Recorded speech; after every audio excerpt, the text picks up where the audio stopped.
Right, so once again, I welcome you all to this very special 118th session of Leadership Talks. As you know that these sessions are being organized by India International Education Council and School Lalaji Solutions. India International Education Council is a not-for-profit organization which is working in the field of education. It has collaborators from 12 countries. It aims to create a better world through education, building quality centers for elementary education approachable for all kids, finding best educational practices across the globe and find ways to implement those in Indian institutions. It is also creating more awareness on hygiene and learning disabilities. It publishes a magazine called World Education Review and many other educational reports. It aims to build 100 chapters in different cities by 2022. It will soon open its membership for institutions and individuals.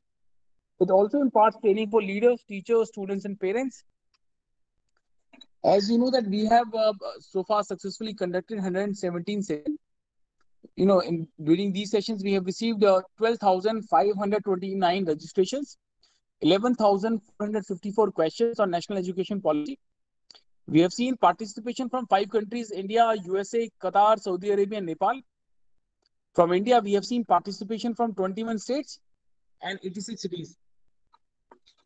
We aim to organize 200 sessions. With this, we would be reaching out to 100,000 educators, 20,000 institutions, and 1,000 plus eminent speakers like today's speakers would be joining us to share their perspective in detail on national education policy. So with this, I would request you all, please join me in welcoming our key speakers for this very special 118th session of Leadership Talk. Our first key speaker, Manvi Tripathi ma'am. Manvi ji is principal with the Lucknow International Public School, Lucknow, Uttar Pradesh. She has a master's degree in psychology. She has also done MBA with the specialization in HR, and she has also done B.Ed. She has 20 years of excellent work experience with renowned brands of education industry like GD Goenka, Dr. Virendra Swaroop Educational Foundation. She is also the advisory member with SPA, which is the Sports Academy Association of India. She has published many research papers in different renowned national and international journals. She has been awarded with the Avantika, which is Avantika Atal Bihari Vajpayee Samman in year 2018. She has also been awarded with the Most Dynamic Principal Award by International United Educationist Fraternity. She is also an active member with Education Quality Foundation of India. She has also written and directed a short movie, Agle Jan Mein Mohe Bitya Hi Kijo, which was also played at Agra Mahotsava. We welcome you, Manvi ma'am. And during these 118 sessions, this is the first very unique skill and hobby we have found in education leaders. So thank you for joining. We are honored with your presence. Thank you so much. Thank you so much. Welcome, ma'am. Our next speaker, Ms. Tessie Zos. Ms. Tessie is a principal with the Lehman Public School, Thrissur, Kerala. She's an English teacher by profession and with experience in both high school and senior secondary. Her administration caliber has been proven in academic and non-academic achievement of all the institutions she has worked with. She's a great organizer, leader, ardent speaker. Compare, blessed with the gift of the job is a motivator and guide to her colleagues and students. Her career that began in the year 1994 and continues till date has been a vast strength of students who have proved their mettle in various walks of life. She has been blessed with a sweet family of husband and 3 darling daughters. Her positivity is really radiating into all the life she touches. We welcome you, Tessie ma'am. Thank you for joining. It's an honor to have you. Thank you. Thank you very much, sir. Pleased to be here. Welcome, ma'am. Our next key speaker, another very senior education leader, Gunjan Sahani ma'am. Gunjan ji is principal with Soptis Public School, Bareilly, Uttar Pradesh. She's an educator, an administrator, a teacher trainer with over 16 years of rich and profound experience. She has had the privilege to be associated with some of the top institutes of our country and has been the proud recipient of Shikshak Samman Vivekanand Puraskar, Guru Dronacharya Puraskar, Women Leadership Award, and many more. She's a strong proponent of activity-based learning and has successfully implemented innovative educational practices in her school. She has led her team into curriculum planning, pedagogy, innovation, and creating happy classrooms. Under her mentorship, The school was ranked as top schools of India, UP region in 2017 and was also recognized as a great place to study by Forbes magazine in 2018. She has been actively working with CBSE in designing teacher training modules and conducting teachers workshop too. We welcome you, Gunjan ma'am. Thank you for joining. It's an honor to have you. Thank you. Absolute pleasure to be here with you. Thank you. Welcome, ma'am. Our next key speaker, Sunita Rawatji. Sunita ma'am is principal with Anunad Public Senior Secondary School, Dehradun, Uttarakhand. She is having a very keen interest from childhood to eradicate dowry system. She wants to empower women. She also wants to empower a national literacy movement to uplift the village girls towards the educational progress, village plantation movement to preserve the Indian culture, and actively participated the erection movement. She has received many prestigious awards, like one award for spreading the education in interior area by Janki Educational Trust, Green School Award by International Educationist Fraternity, Mahila Shakti Samman by Nai Disha, which is an NGO, Mahila Shakti Samman by ABVP Government Degree College, Dak Pathar. She has received Best Motivator and Principal Award by an international symposium. We welcome you, Sunita ma'am. Thank you for joining. It's an honor to have you. Our next key speaker, Mr. Sunil Gangi. Sunil ji is co-founder and CEO of eMango Solutions. He's an IIT graduate from IIT Kanpur. He's having master's degree in mathematics and scientific computing. He's an actuary and also a member with Institute of Actuary, United Kingdom. He has worked with many prestigious institutions like ICICI Prudential, HSBC, and Financial Risk Advisor at Ernst & Young, India and UK. He's an entrepreneur for the last 6 years in telecom, food, and education sector. He has been doing research on career counseling for the last 2 years. Based on that research, they have come up with a wonderful product called eMango Solutions, which is a digital career counseling platform. We welcome you, Sunil ji. Thank you for joining. It's an honor to have you. Thanks, Rajul. Welcome, sir. And our last key speaker for this very special session, Mr. Vinayak Sharma. Vinayak is National Head of Business and Strategy with Torrens Music. He's an MBA double major in Finance and Marketing from IMM. He dropped out after clearing first group of CA final to start his own brand of tea, which sells successfully in rural West Bengal and opened up subsequent export to European countries.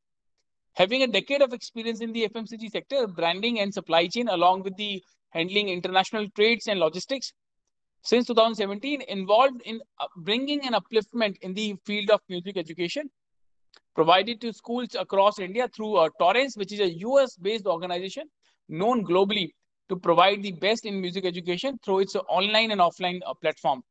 We welcome you, Vinayak. Thank you for joining. It's an honor to have you.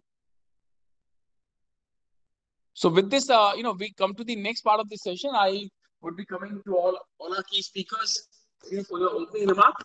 And after that, I'll come back to you for your main talk. So, I would request Manvi ma'am, if we can begin with your, opening remark. If I may request you for your quick 1 minute opening remark. Manvi ma'am. Yeah, thank you so much, sir. And we all are well aware that on this platform, I thank school platform that they have brought us all together here to discuss about NEP 2020. And no doubt, a well-defined and futuristic education policy is must for every country because education is the key driver of economic as well as social progress.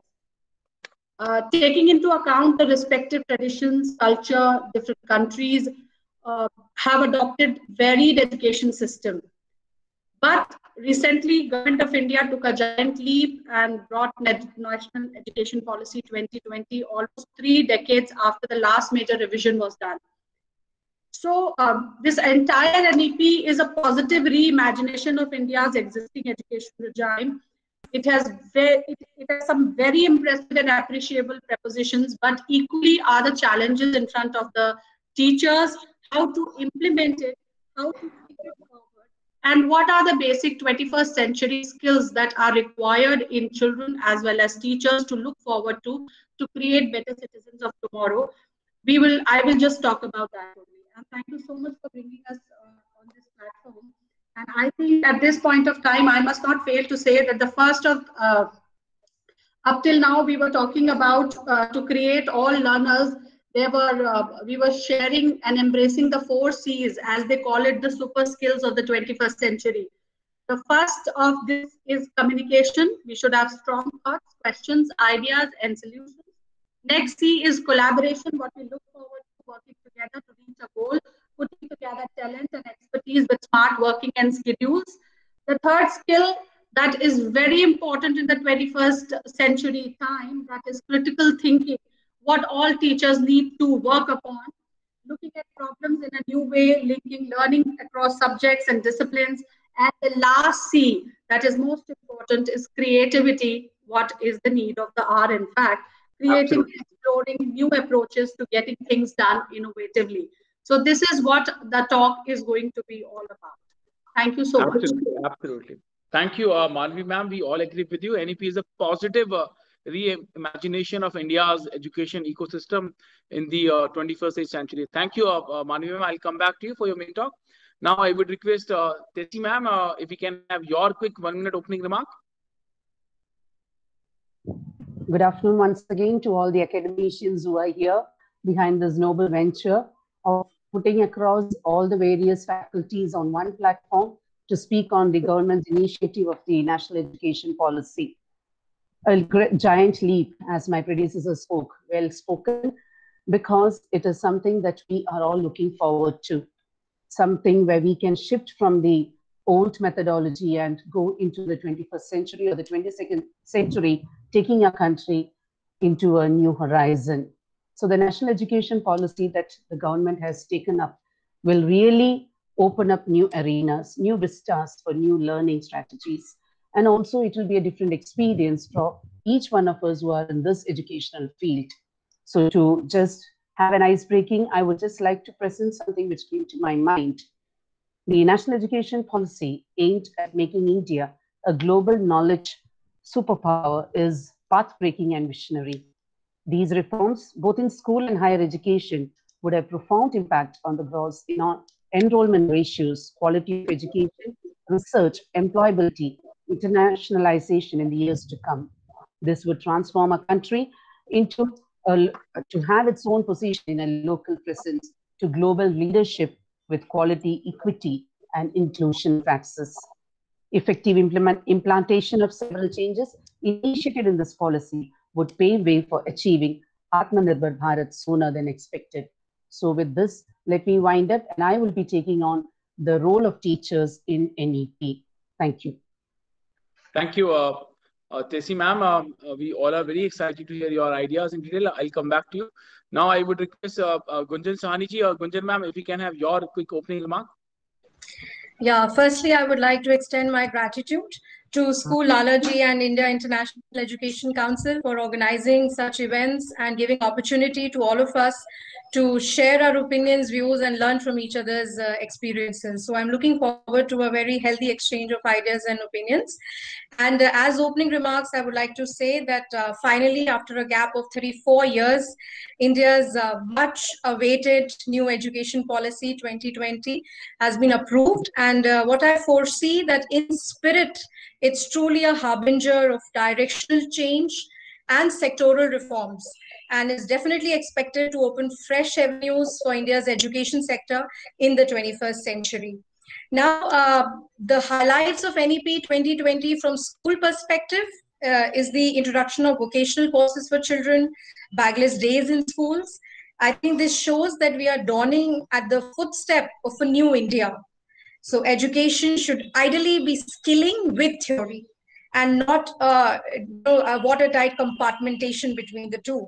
But we have always, unfortunately, been on the theory side all these years, and providing opportunities to students right from school level to skill themselves through vocational courses will finally make schools provide real education. So I welcome the decision to move from mindless mugging to learning. Thank you. Absolutely, absolutely. We all agree with you, Gunjan ma'am, on that. I'll come back to you for your detailed interpretation. Now I would request Sunita Ravaji or Sunita ma'am, if you can have your opening remark. You are on mute, ma'am.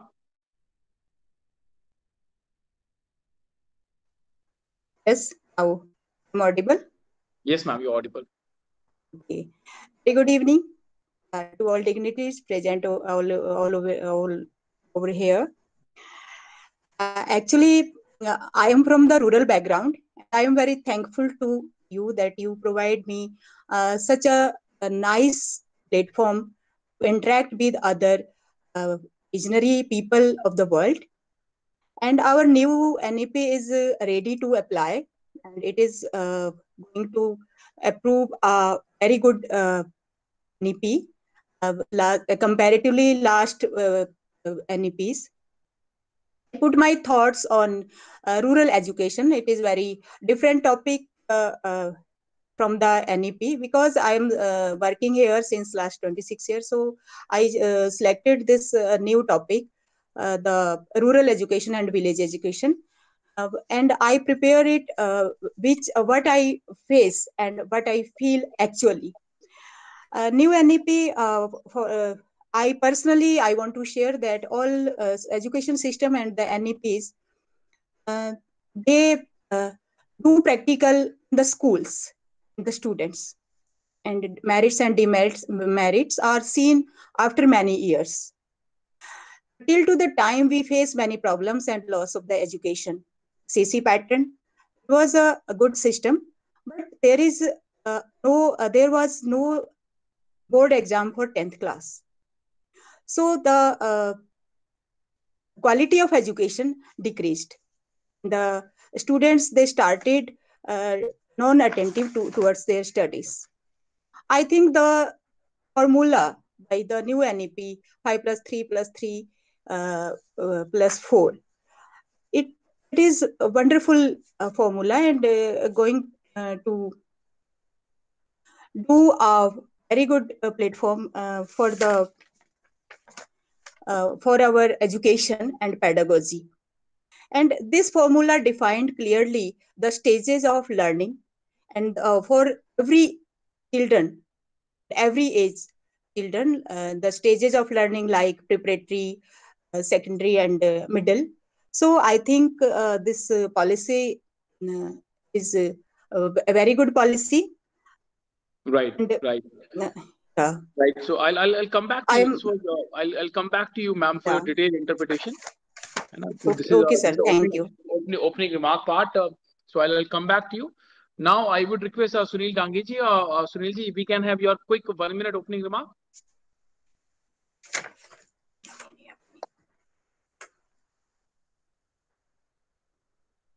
Sunilji, do we have your presence?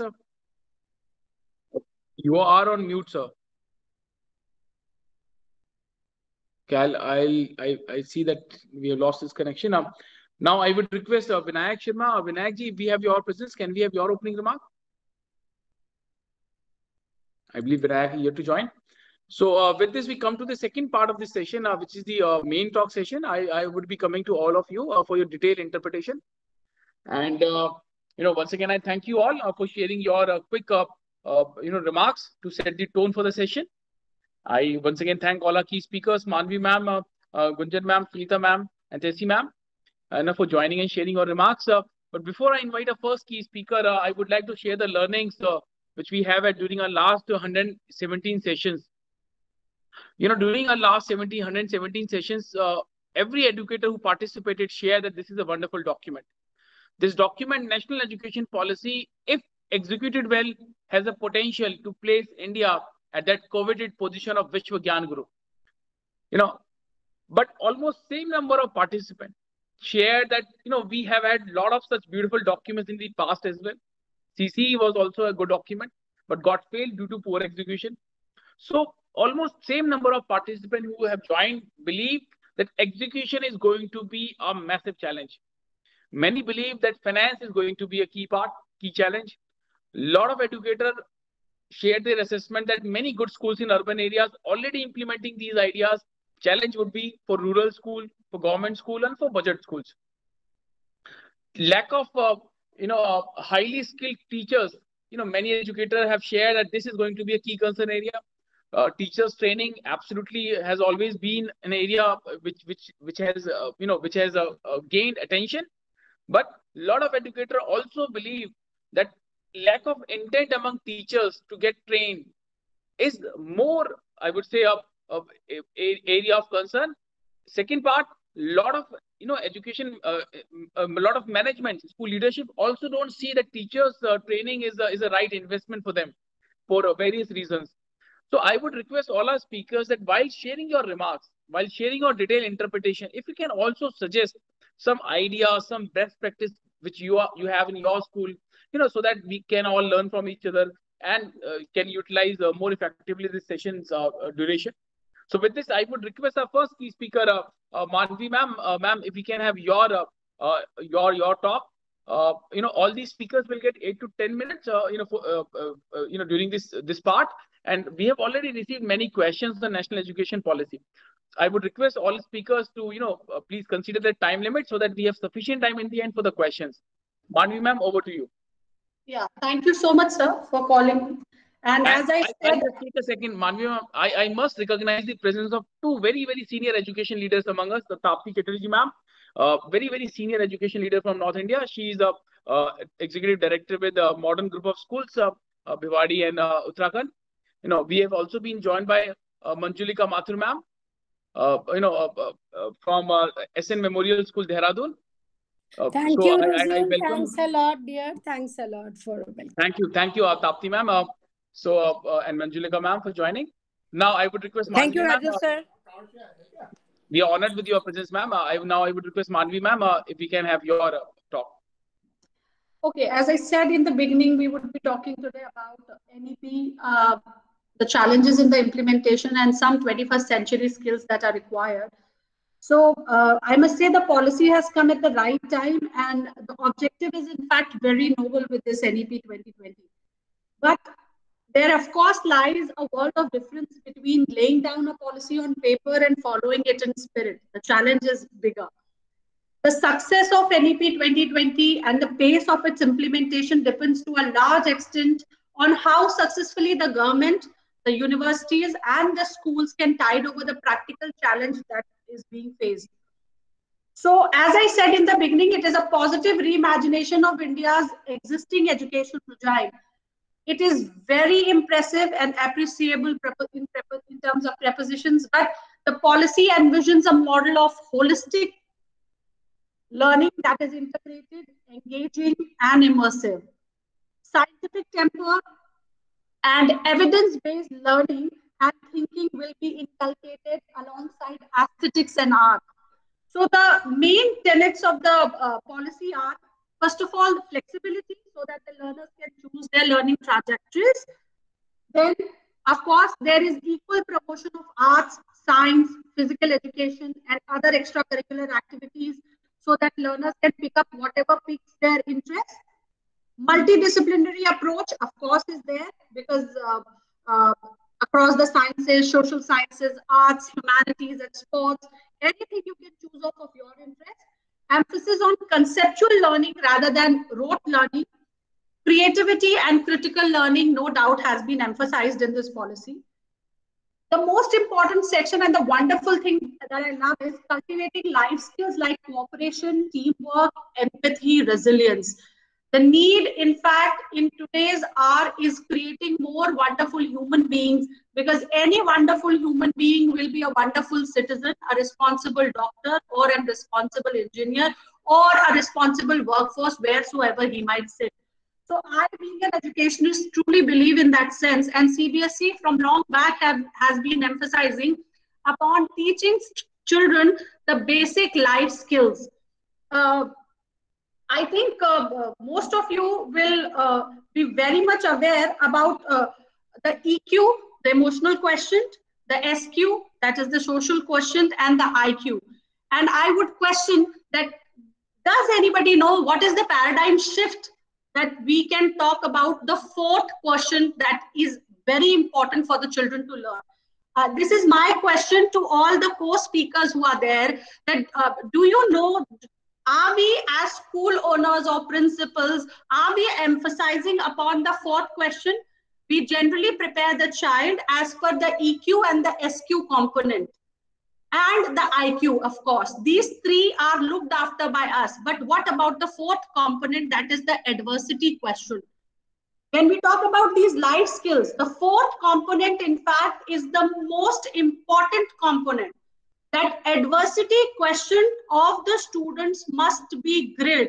And here, the life skill, in fact, plays a very important role. Hence, all school leaders, because whatever we have been seeing in the years, that lot of anxiety, lot of pressure, and students are not able to handle it. It is just because they have been not grilled with the life skills. So apart from working on the life skills, the adversity question, EQ, SQ, I consider they are very important part. But since NEP is also focusing on life skills a lot, so we should also take into consideration the adversity question of the child. We should grill the child that he should come out of the difficult path in a smiling way. Regular formative assessment for learning rather than existing summative assessment, that is also a part of NEP. Now, NEP somehow encourages peer tutoring as a voluntary and joyful activity for fellow students under the supervision of a trained teachers.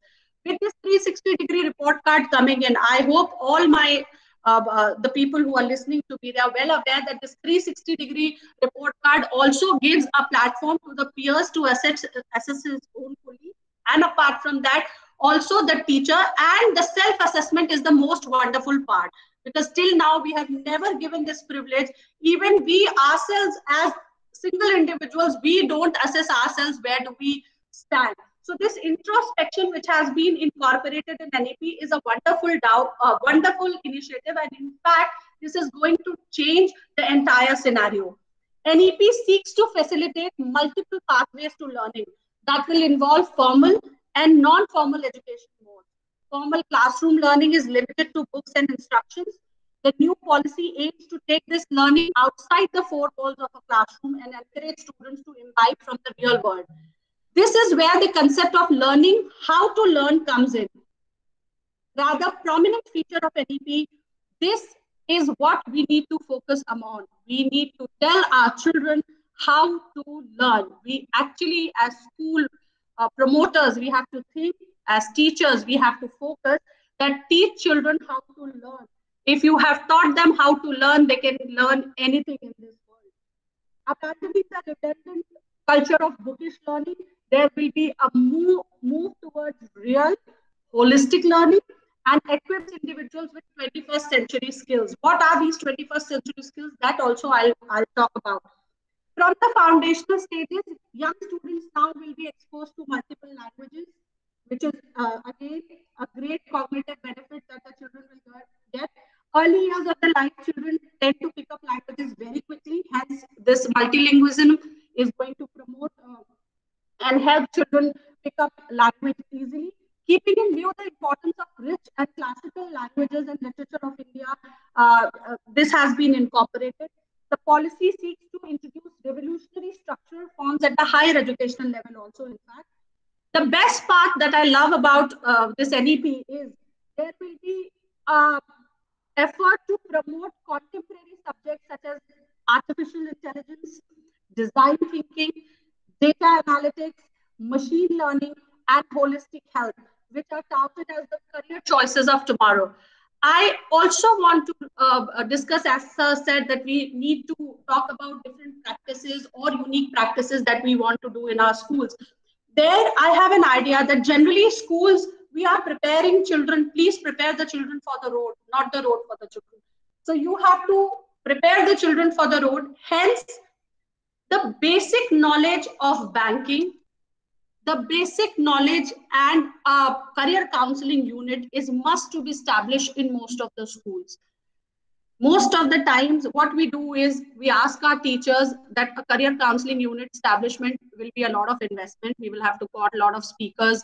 We will have to do this, that. But then this career counseling unit can be established in school at a very low investment.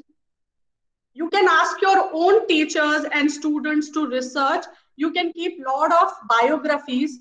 You can ask certain newspapers that talk about lot of project works can be given to children about particular jobs, and they need to find out the best colleges, their fee structure, or something like that. Even banking, if you talk about how to open an account, how many types of account are, and why do they need to learn it when they take up commerce? They need to learn all this in the school. Why don't we emphasize on such activities? Like my teachers teach here profit and loss, or at times they have to how to maintain an account. What I do is I ask my teachers that you give the canteen today, one day for a week to the students. In their commerce period, dry things they will be managing. They will be managing the profit and loss account statement. Let them do it. So learning by doing happens, and actually they enjoy such activities which can be incorporated into learning. Now that is what NEP 2020 is all about. When we are talking about so many things, I hope my fellow friends would be knowing about PISA. PISA stands for the Program for International Student Assessment. And this is one test that is conducted. 73 countries are member of it. And you will be surprised to know we ranked 72nd in this. It's basically what we talk about. Our students have learned, but the application skills are not there. So NEP 2020 somehow focuses upon that how they have to build in the application skills of the student. It is not the marks and the numbers that matter. What you have learned, you should know where, when, and how to apply. 73 countries are member, and we are the 72nd in number. This time, Chandigarh will be appearing in 21. Before that, some other state students appeared. So this tells us that our students somewhere, although doing well, but still we need to change the pedagogy which we are using. The learning has to happen. Gunjan ma'am very clearly said from mugging up, you have to change the entire scenario, and it has to be actually learning and a fun-based learning where a lot of application is taught to the children. If I talk impediments like implementation into school, NEP 2020 no doubt is wonderful. Lot of STEM education and all, everybody is aware of it. But there are certain challenges when it comes to implementation. Changing the mindset of the parent, biggest challenge. I think all my friends will also agree to this, that the current education system is a hangover of the British and the industrial age. And the change in mindset will involve, I think, 2 or more generations of parents, teachers, grandparents, as well as educators to change the entire scenario. Our STEM education focused generation has to give away to the NEP. The corporate world also needs to align to this and change its recruitment and grooming policies, because our children will only be moving ahead. So the entire cycle has to be, redone. There will be several challenges in changing this mindset. We have to reimagine and adopt pedagogical changes even. Education must not only develop the cognitive skills in learners, both foundational skills of literacy and numeracy, and the high order cognitive skills like critical thinking, also social and emotional skills known as soft skills like empathy, grit, perseverance, leadership, and teamwork. The NEP calls for such value-based learning, and we should take care of all these things. Moreover, you have to rethink on your assessment policies also. As school leaders, we have to think that how are we, even after this pandemic, the children are returning back. So after a long gap, it becomes difficult to get back to the same old system of assessment when the learning has not gone the way it was supposed to be. The boards that are conducted, the examinations that you take, you have to see that you conduct and take them in a different level. You have to train the educators as well. Implementing old objectives will require a lot of training. So train the trainer program has to be there. You have to raise the bar for the teachers. No doubt schools have to work upon and raise the bar of training for the teachers. Funding, of course, is another section that can be looked after, but then basic things that have to be done in the school, I have told about the NEP and the changes it is going to bring.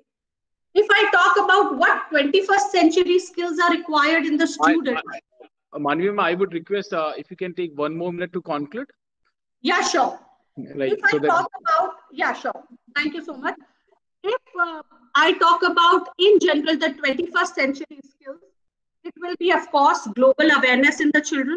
You need to do that. There are many ways that you can do it in school. Learning and innovation skills must be incorporated, no doubt. I have already said critical thinking is an important aspect. Communication and collaboration must be taught to the children, and they should be taught to listen effectively and use communication for a range of purposes. And with this, I feel that a lot of things I have covered, but then I wish my fellow educators to believe in yourself, whatever you are, and counter every challenge with that belief that each day will be a motivation to innovate, create, and spread happiness around you. From here, the way forward is little difficult, but full of excitement. And believe me, learning never ends. Thank you so much, sir. And I thank the School Lalaji platform for giving us an opportunity to speak our heart out. Thank you, Manvi ma'am. It was our honor, to have you to hear your ideas and perspective. You talked about a lot of important points. You in fact talked about, and the key highlight was NEP is a reimagination of India's education for 21st century, and you talked about why it is so. You talked about why we need to inculcate that adversity quotient among our kids. You also talked about that NEP has given its important focus upon 21st age key skills like data analysis, artificial intelligence, critical analysis, creativity, and absolutely we all agree with you that these are the most important skills which we all need to have. You also talk about that we need to prepare students for the road, for practical lessons, for life skills, not for that road kind of environment. And absolutely, we all agree with you. You also talked about that PISA kind of thing. During this session, we have also discussed that part. Many educators believe that PISA's performance, like India's performance in PISA test, is a kind of not the realistic performance, because government, that sample of students who go there, there is a lot of improvement space, in that sample area. So a lot of educators believe that is not India's realistic representation, in that particular test. So, but absolutely, we all agree with you that there are a lot of areas, there are a lot of huge space where we need to improve ourselves. You also talked about the importance of train the trainers kind of program. And in fact, in the past, a lot of other participants have also shared similar views. You talked about these important key skills among our students, like global awareness, learning, learning, unlearning, communication, collaboration. And that is what NEP is also talking about. So thank you, Manvi ma'am, for sharing your strong ideas. And I'll be coming back to you with questions. Thank you, Manvi ma'am. And before I invite our next speaker, Tessie Jose ma'am, I must recognize another very senior education leader among us, Dr. V. Binduji, Principal, Hosur Public School, Hosur. Thank you, Bindu ma'am, for joining. It's an honor to have you. Thank you, Rajul Pradha. It's so nice to see you, and wishing you all the very best. IIEC is doing a great job. Thank you. We are honored. Now, see, it is the time to think about the implementation aspects of NEP, and you are doing a wonderful job in creating awareness. All the best to all the speakers. Thank you. I believe our job is the easiest one. We are just here to listen the ideas. Ultimately, you have to execute the policy. So true. Our part is the easy one. Yeah, right? You are creating a platform for us, no? So that all the educators, it is high time that we have to think about the implementation aspects of NEP. So it is good, no, how to go for inclusive, how to think about the gifted. Each aspects we can discuss now. Absolutely. Wonderful job. Absolutely. In fact, I'm sure you all know that in the end, we would be compiling all the thoughts into a document, and we would be presenting the document to Ministry of Education, CBSE, and other stakeholders in the country. In fact, we are releasing the first part of that book, the document, in next 15 days for the first 100 sessions. So I'll be coming back to you soon with that document. So thank you, Bindu ma'am, for joining, and we are honored with your presence. And now I would request Tessie Jose ma'am, ma'am, over to you, your interpretation.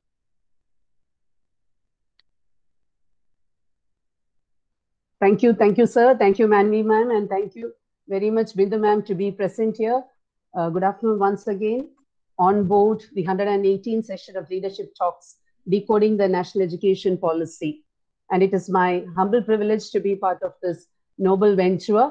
So I would be focusing on the topic, teachers. Implementing the NEP rests on the hope it is visible and audible. Implementing the national education policy rests on the policy holders, government and stakeholders. But I feel that it is the teachers who play the pivot in realizing this. Teachers, the paradigm shift from classrooms of rote learning to experiential learning, the role of the teachers in realizing the national education policy cannot be sidelined. As referred in the National Education Policy 2020, teachers play the noblest role in truly shaping the future of our children. Society gave teachers or gurus who pass their knowledge, skills, and ethics optimally to students. The quality of teacher education, recruitment, deployment, service conditions, and empowerment of teachers should reach the desired standards. The high respect for teachers and the high status of the teaching profession must be restored so as to inspire the best to enter the teaching profession and ensure the best possible future for our children. Recruitment and deployment. Only the best, the chosen ones, must reach this noble profession, especially from rural areas. A large number of merit-based scholarships for a 4-year integrated B.Ed program is on the threshold. Preference is to be employed in their own areas. It will be laid, and that will be laid emphasis on. Hence, local job opportunities to local students, especially female students, so that these students serve as local area role models and highly qualified teachers in local language. Incentives also must be given to work in rural areas. Excessive teacher transfer will be halted so that students will have the benefit of learning continuously from existing teachers. Teacher eligibility test will be strengthened to inculcate better test material, both in terms of content and pedagogy.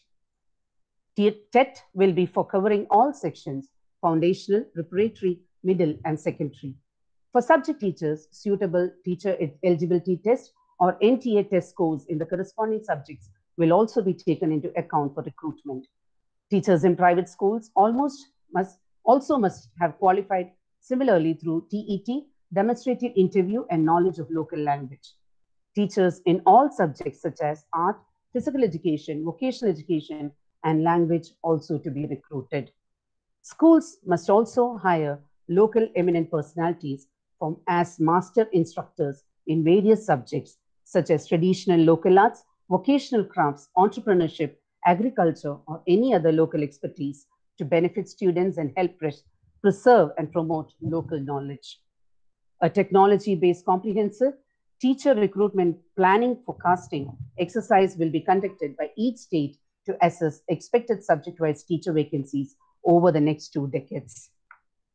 Service environment and culture. Primary aim of overhauling the service environment and culture of schools will be to maximize the ability of teachers to do their jobs effectively and to ensure that they are part of the vibrant, caring, and inclusive communities of teachers, students, parents, principals, and other supporting staff of whom share a goal to ensure that our children are learning. To ensure this, the teachers should have a pleasant service condition, a positive working atmosphere, and also they should get the benefit of in-service training. State and government territories, union territories may adopt innovative formats. The creation of school complexes could go a long way towards building vibrant teacher communities. Teachers at small schools will get an exposure to work with larger school complexes, communities sharing best practices. Teachers will be more involved in the governance of the school. For example, by being members of the school managing committee, where they will have their own version of trying to get into the progress of the schools. Teachers will fully concentrate on their teaching learning duties rather than get involved in administrative tasks. Schools to have positive learning environments, the role of the teachers' principals will be for inclusive culture for effective learning.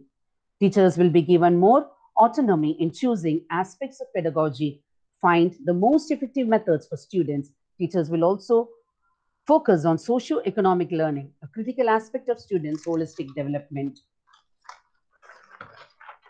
Continuous professional development.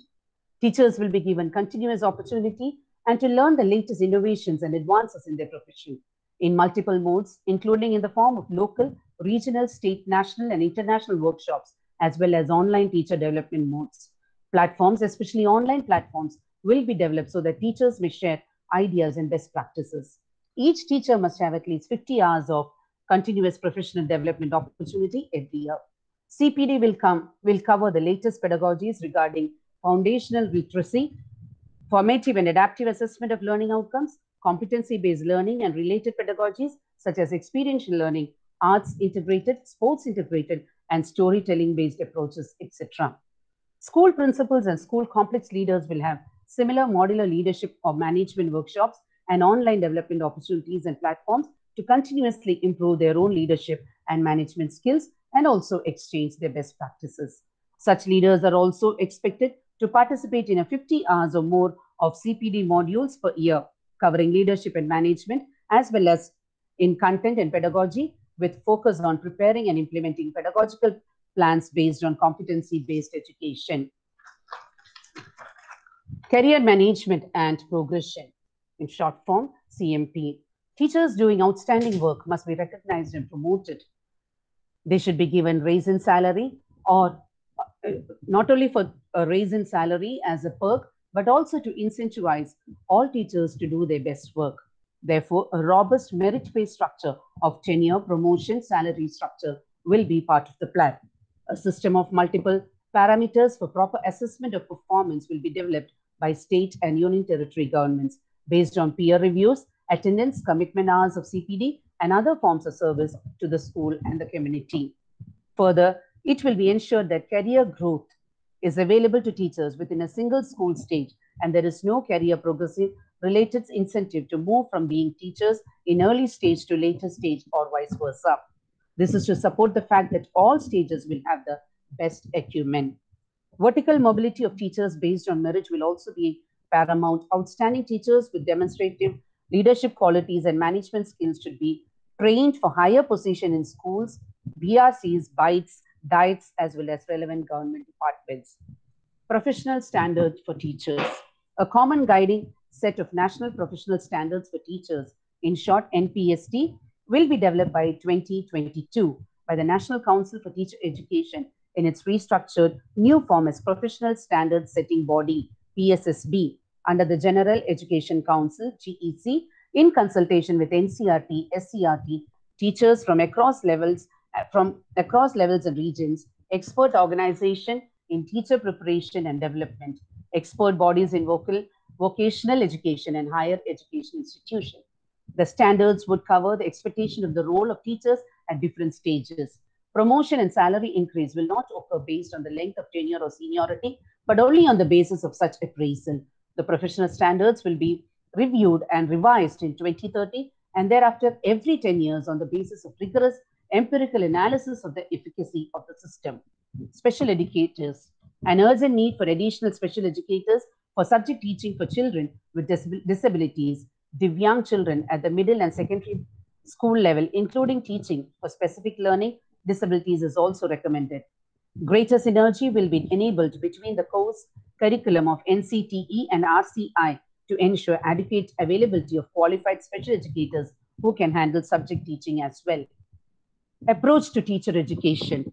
Recognizing that teachers will require training in high quality content as well as pedagogy, teacher education will gradually be moved by 2030 into multidisciplinary colleges and universities. As colleges and universities all move towards becoming multidisciplinary, they will also aim to house outstanding education department that offers B.Ed, M.Ed, PhD degrees in education. By 2030, the minimum degree qualification for teaching will be 4-year integrated B.Ed degree that teaches a range of knowledge, content, and pedagogy and includes strong practicum training in the form of student teaching at local schools.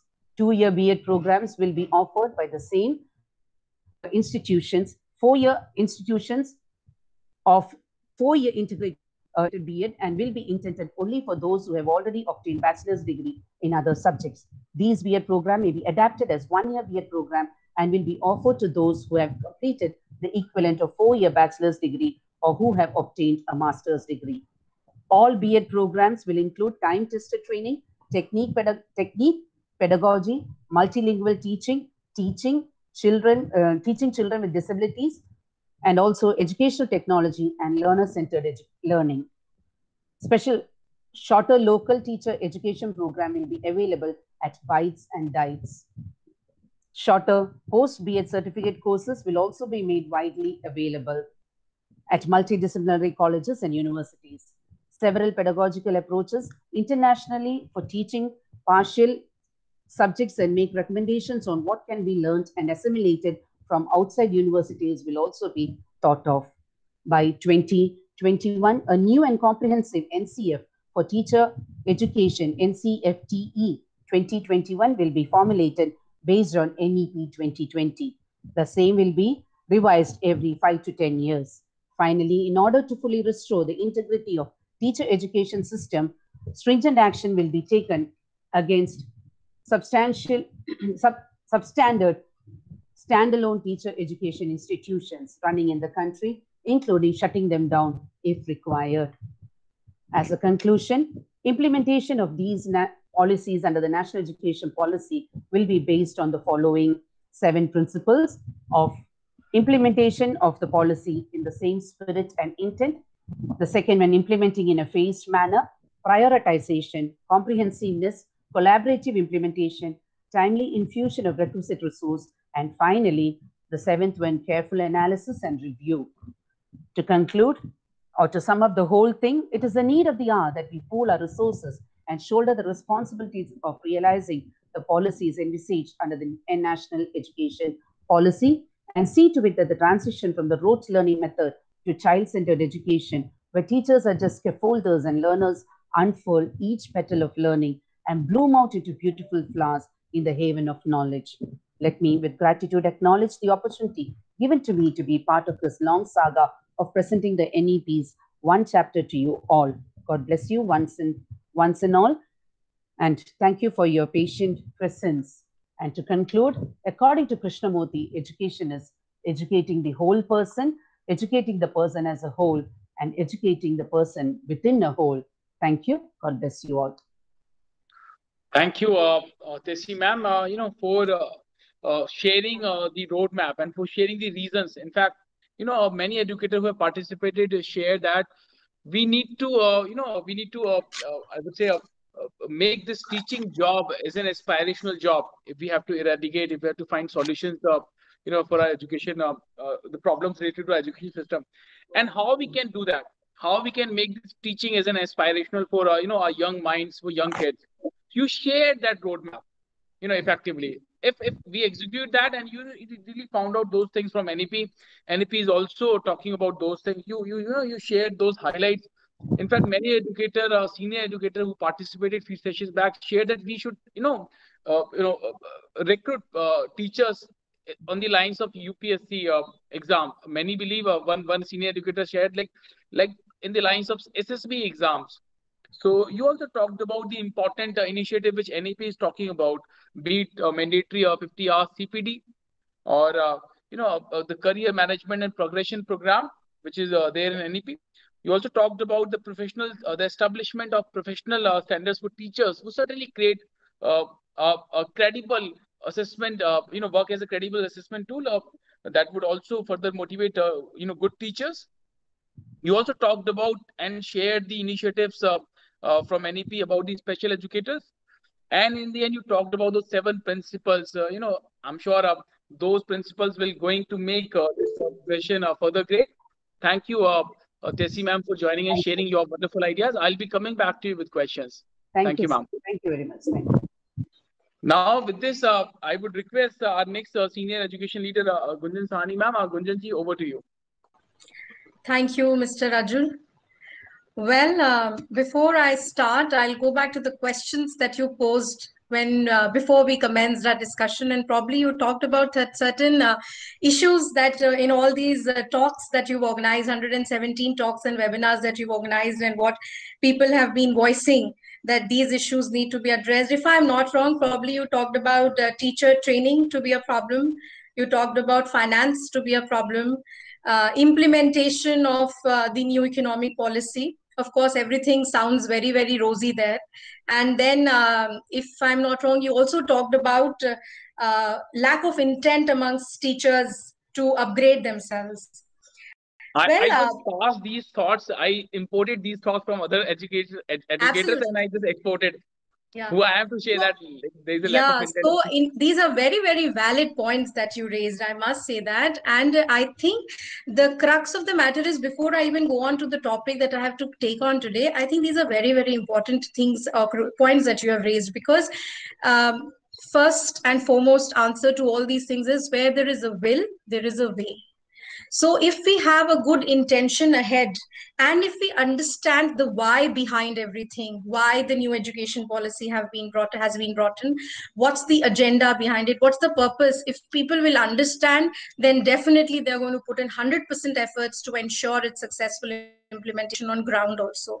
Of course, there are going to be challenges, there are going to be roadblocks, but just because something is difficult doesn't mean we are going to stop at that. We are going to try until we succeed. That's why we all are educationists, and that's what this community has been always doing, trying to, always pray for and put in their efforts for betterment of the society.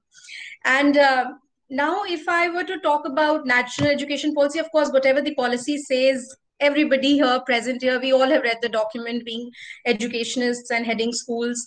So whatever is there in the NEP, I'm not going to go over that. We all know it talks about multilingualism, multi-entry exit points. It talks about happy classrooms, joyful learning, experiential learning, technology integration, coding, and 21st century skills, so on and so forth. But I think what I would like to talk about is the essence behind it. Now, to be able to emphasize the importance of what NEP talks, I think it is important for us to draw a parallel between what the 20th century education looked like and what we are trying to have in future, or the 21st century education, what we are talking about. So if we, say, as the world becomes more and more complex, we need to get more creative to be able to meet the challenges. And this is becoming increasingly clear in education as well as the workplace. Now, people have to be creative to be successful. There are no two ways about it. And the entire idea of success has changed. Now, the education system has unfortunately not always adjusted its methods and goals to meet it. Probably in 20th century education, it only emphasized on compliance, conformity, rather than creativity. So the two skills that were necessary to do well in professional field or corporate environment, or to hold on to a good job for decades, was compliance and conformity. However, now those two things are a relic. It's a thing of the past. But unfortunately, still they are key values in many schools. Now, all these years, students with broader interests were probably discouraged and not rewarded. This results, in creating a population with similar skills, but in a narrow spectrum of talent. And especially in today's society, innovation, creativity are needed in every field. Unfortunately, most students continue to be educated in the same way as they were in the past, being taught a standardized curriculum through rote learning and individualized testing at a one-size-fits-all pace kind of a thing. Now, far too many students are struggling to learn because they are disengaged and they lack motivation. Of course, why go to school when you can learn the same information faster by watching a YouTube video or playing a computer game? Why memorize facts for a test when you have all the information in the palm of your hand anyways? So past methods make little sense to today's students who learn and think in absolutely different paradigm. And they make little sense in relation to changing workplace as well, where making use of information is now far more valuable than simply knowing things.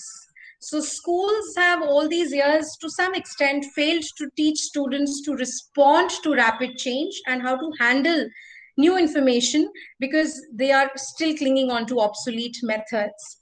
Now, if I were to talk about 21st century students, we've heard of something called Generation Z. This is the generation which is born in between 1995 to 2009. Most do not remember life without internet, and have had technology like smartphones, iPads, smart boards, and other devices available throughout most of their schooling. If we talk about Generation Alpha, which is born since 2010, they are younger than smartphones, the iPads, the 3D television, Instagram, and music streaming apps like Spotify. So growing up with this level of technology means growing up with a completely unprecedented amount of information at your fingertips. Now, these are kids who have never been more than a few seconds away from the answers to their questions. With everything just a quick search away, they're able to teach themselves about any topic they're interested in without even leaving their bedroom. So the current cohort of students come from Generation Z and Generation Alpha. These two generations have grown up with advanced technology as a given in their homes and classrooms. They are digital natives and are as comfortable using apps and codes as their grandparents were probably flipping pages. So not only this, but Generation Z and Alpha are also most internationally connected in history. And, students, they encounter people online from all over the world. They are very quick at making friends on the other side of the planet, even without leaving their home ground. So schools, parents, all are giving more and more opportunities to children to travel and create, a truly borderless experience of learning. So the students in our schools today are intelligent, they are independent and extremely capable. They're skilled with technology and they are comfortable with global intercultural communication. And of course, we can only expect the future generations are going to have even more experiences in these areas. Now, with this background, the 21st century education, what it is going to do, or why it is required, or why it is a must for such children. You see, 21st century education is about giving students the skills they need to succeed in the new world and helping them grow the confidence to practice those skills. With so much information readily available to them, 21st century skills focus, more on making sense of that information, sharing it, using it in smart ways. Everybody has information, but how you use it to your advantage will be the deciding factor between who's a success and who's not. And same thing, if I can, mention here what you said, that teachers, if they are not having intent to upgrade, I'm sorry, you'll be wiped out. It's not that, that's in every field. You need to constantly upgrade, adapt to the new requirement of the time, and you need to adjust and improve, because if you do not upscale, I'm sure the teachers will not be able to hold the interest of students. These 21st century learners are much more smarter. They will outdo you. So to be able to be on, I'm not saying at a higher platform, but on the same level pitch with students, you need to come up to their standards now, because they have gone really ahead. So teachers need to be as a coalition partner with students these days. And the 21st century skills, which are earlier panelists have also talked about, what we talk about creativity, communication skills, then we talk about collaboration and critical thinking. Now, all these 4 themes are not to be understood as specific units or subjects. Probably these are, these same things are something that should be overlaid across all curriculum mapping and strategic planning. They should be part of every lesson in the same way as literacy and numeracy.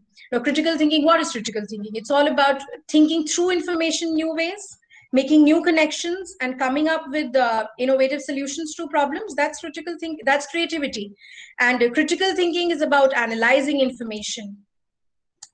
And not just these, probably I feel, along with creativity, communication, critical thinking, collaboration, entrepreneurship, what one of the fellow panelists talked about, emotional quotient or your adversity quotient, all are very, very powerful tools and skills required. That's the bottom line, that education needs to be all about empowering students with transferable skills that will hold up to a rapidly changing world, and not a prescribed content that has been chosen for its past relevance. Of course, in the past year, we all have seen how, because of the pandemic, COVID-19, all teachers, all schools quickly switched on to the online mode, and they have embraced technology beautifully. And that's what the NEP also mentions, that digitally, everybody needs to be very, very savvy. And in fact, if I were to talk about another question which Rajul probably, in the beginning talked about finances of teacher training. I'll be very honest, probably before the pandemic, I have not undergone so many trainings what I have undergone during pandemic time. Be it CBSE trainings, be it webinars, be it all webinars are a learning opportunity. They all are training grounds, not just for us as school heads, but for teachers, for students, so much to learn. And that all has happened at a very, very affordable cost. If I may say, CBSE workshops or the teacher training modules that are being conducted, it's just 100 rupee per teacher. So our teachers, if I have to talk about my school, all teachers have undergone numerous trainings during this pandemic time because it was also comfortable and convenient. They had to we are connected here through a digital, medium.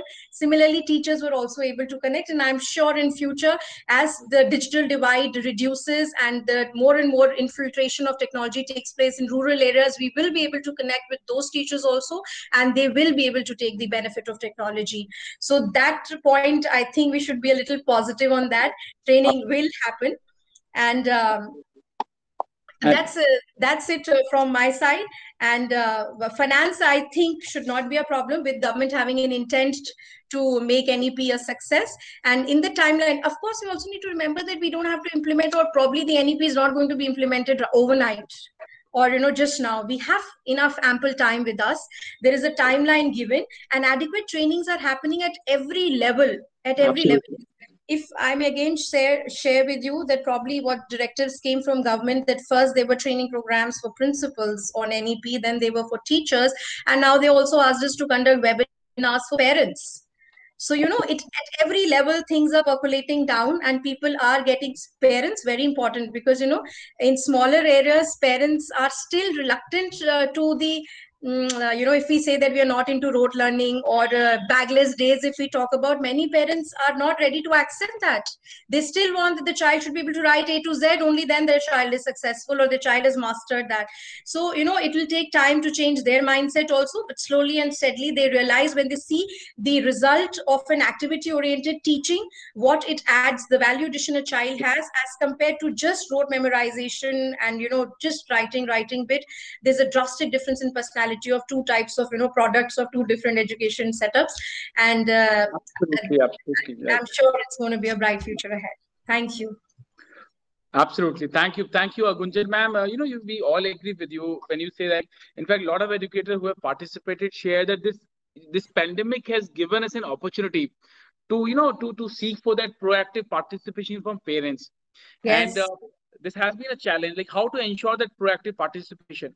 So many senior educators have shared a roadmap, like communication is the key. You also talked about that your teachers, your school organized so many training programs. So maybe this is a reason why you were, recognized as a great place to work. But not all these schools in our country, not all the teachers in our country, they understand at this platform only. Many school leaders have also shared why they don't encourage teachers training. So that is still a debating, I would say, a topic among educators. Do we need to really invest in that part or not? You also talked about you put your emphasis upon the trying part. So I would share a very famous Korean quote here. The policies are policies. The promises are promises. Talks are talks. Documents are documents.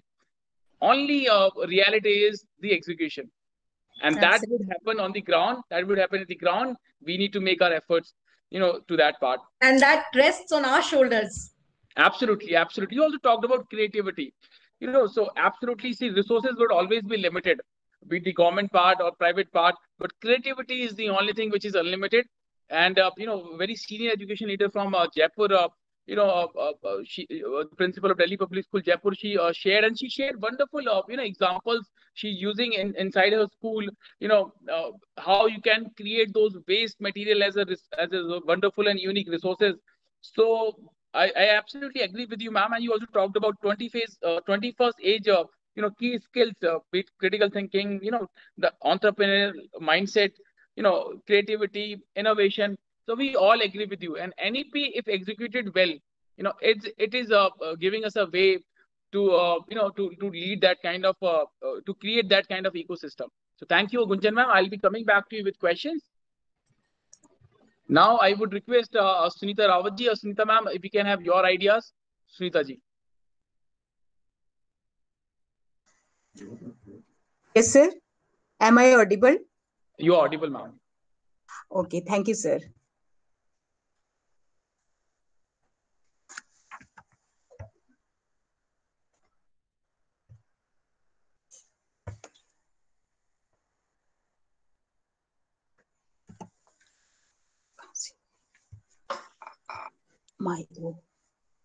Oh, yes, ma'am. Your screen is visible. Yes, I'm ready. I'm doing manage. Okay. Yes, sir. Today's my topic is expectations of rural education from 2020 and its implementation. I have heard my previous speakers and so many descriptions of their NEP, and I surprised, and also you will surprise that which type of topic I have selected. But because the rural area, all NEPs and all policies are silent, still they have no idea about the rural education. So my introductory part, I want to say that due to lack of attention by previous education policies, rural education is still on the lowest step. While majority of our population lives in villages, our policies still not define rural and urban education individually and their challenges. We advocate same education for all, one policy, one nation, and one nation, one board. Simultaneously, we have many examples of foreign education systems. Just as a comparison, we are not only far from foreign countries, but even our village education is no closer to the education in our cities. Problems are uncountable. Some major and real hindrances like geographical diversity, undeveloped rural areas, no roads, no electricity at many places, and lack of connectivity, and even lack of awareness among parents. It is unclear for whom we are revising our education policies when 70% of the population is still not getting all of its benefits. Underprivileged children of slum areas in the cities are sailing on the same boat, and they also uh, deprived from the facilities. Problems in the rural education system: lack of quality education, poor infrastructures of schools, and non-availability of innovative study materials. Lack of expert teachers and long-awaited vacancies in the schools. Lack of sharing knowledge about recent trends and opportunities. Lack of exposure to modern world, agriculture, surrounding environment, and available sources. Lack of on-demand knowledge. Lack of policy implementation because every policy has loopholes inside. Last but not least, our new NEP is advocating the vocational education and many pedagogical skills we need in primary section. How can we apply this system in small primary schools and middle schools in rural area?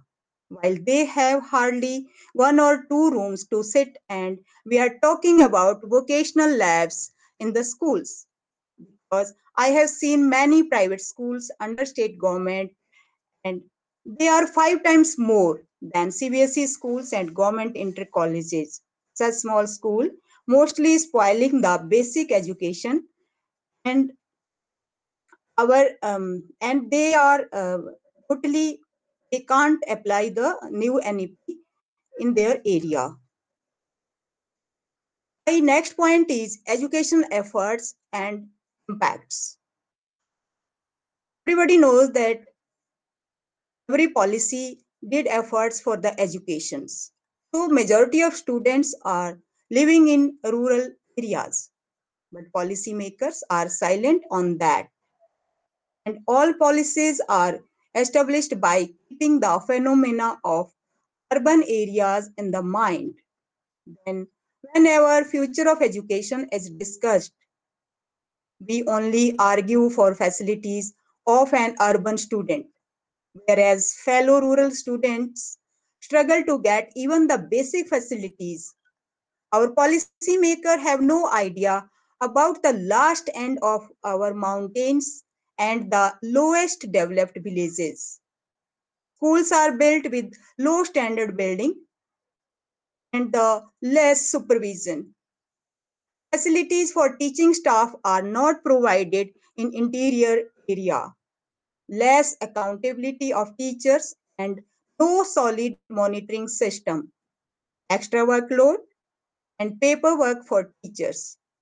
We have RTE Act for the underprivileged students, but no effective implementation. Private schools are not paid on time and top-level schools deny to fill the vacancies under RTE. Many people have started to seek admissions as a free student in top-ranked schools on the basis of fake documents. No effective assessment under RTE Act. That is why careless parents and even the money-minting schools have started to misuse the Act. Government provide KVs, Navodaya schools, and the most innovative concept of tinkering labs. No doubt, these are the effective facilities for rural areas as well as the urban areas. Unfortunately, they are not enough to bear increasing student pressure. And in the lack of the finance, they are very less in the number and out of reach of every student. For social responsibility, my next point, and it is very important because government makes the policy and समाज का एक बहुत बड़ा part है हम policies को ईमानदारी के साथ उनको अप्लाई करें. So social responsibility is an important factor of my PPT. We have so many political debates on TV channels. Our leaders are fighting, abusing, and shouting on each other, while channels are increasing their TRP. We never see any daily debate on education. Educationists are ignored. Nobody is trying to talk about education. And I think education is the secondary part of the country. All think so. All policies are centered towards teachers and students. But what about the parents? Wrong parenting and domestic violence are wreaking a havoc on the mind of little toddlers. Who is responsible to that? School is doing its duty. But most of parents cannot provide a sound environment to study at home. It is more difficult where families are surviving in a single room. Most of the time, education is a secondary subject to parents, and especially in rural area, we face the problem. Media is not playing a fruitful role towards the education. Our leaders are also fighting only for their self-benefits. Education must be monitored by the prominent local educationists as well as the retired principals. The teacher-student ratio and government policies. Research suggests that 40 and 1 ratio is a standard number for a class. But we have even seen 85 and 95 students in a class. No rooms or extra sections. When the basic of hygiene system is totally ignored in the rural areas. Many schools, if there is a TGT of any subject and PGT seat is vacant, in such cases, TGT staff never will go even to control the class in the place of PGT. Same, PGT teachers never try to teach in junior classes. Somewhere, even principals seem to panic in taking classes in absence of the staff. Remote areas do not have adequate teaching staff, while access to teachers is easier in urban areas. There are places where teachers have to take care of hundreds of students, all subjects and all the grades. Our population increasing rapidly. While we do not have funds to build new infra in our government schools. Government must conduct good training programs for teachers as well as the parents, because parents के पास बच्चा सबसे ज्यादा time spend करता है. अगर वही parents उसको अच्छी गाइडेंस नहीं देंगे तो हम उस बच्चे को स्कूल में कैसे हैंडल कर सकते हैं. स्कूल का अपना पार्ट है, बट पेरेंट्स का उससे बड़ा पार्ट पेरेंट्स का है, जो इंडिया में पेरेंट्स उसको फॉलो नहीं कर रहा है. So I think that training must be important for the parents. Accommodation facilities must be provided to teachers in rural areas so that they can teach in remote areas. Rural and urban students experience are two very different lives. Hence, problems faced by them are very different. We must ensure the education which is being imparted to them addresses those issues which they feel useful in their life. No doubt, our new NEP is touching all these aspects, but we need to apply it honestly with the help of the education.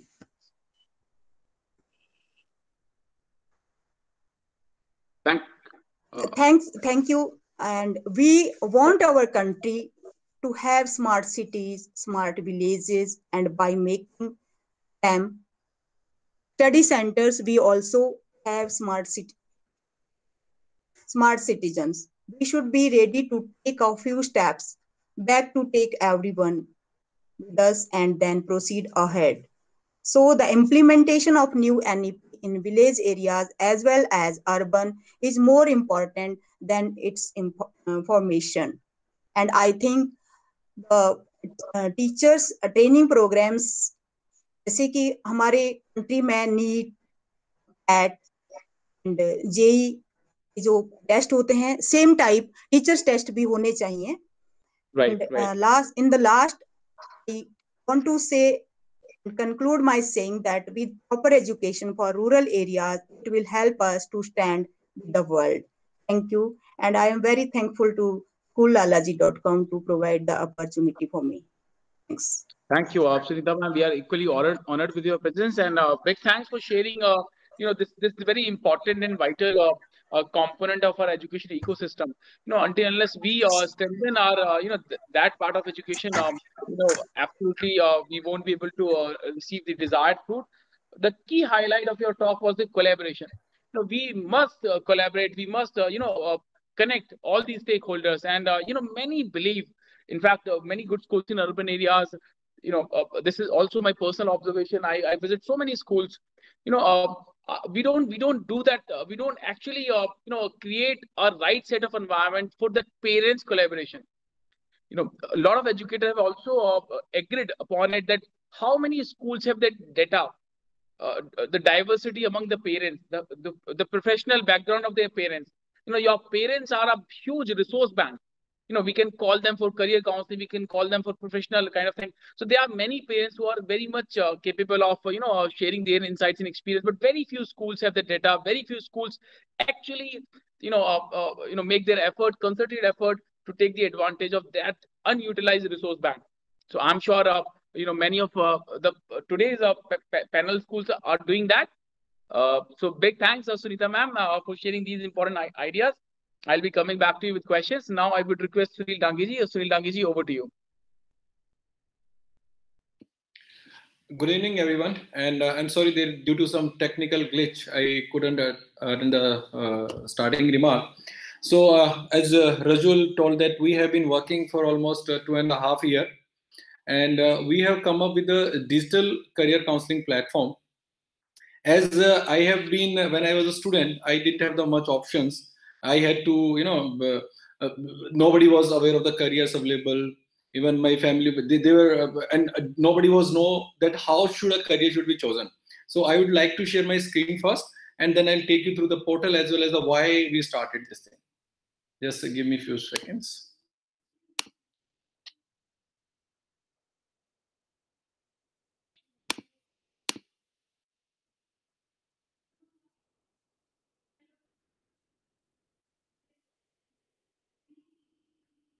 Rajul, can you see my screen? Yes, sir. Your screen is visible. Thank you.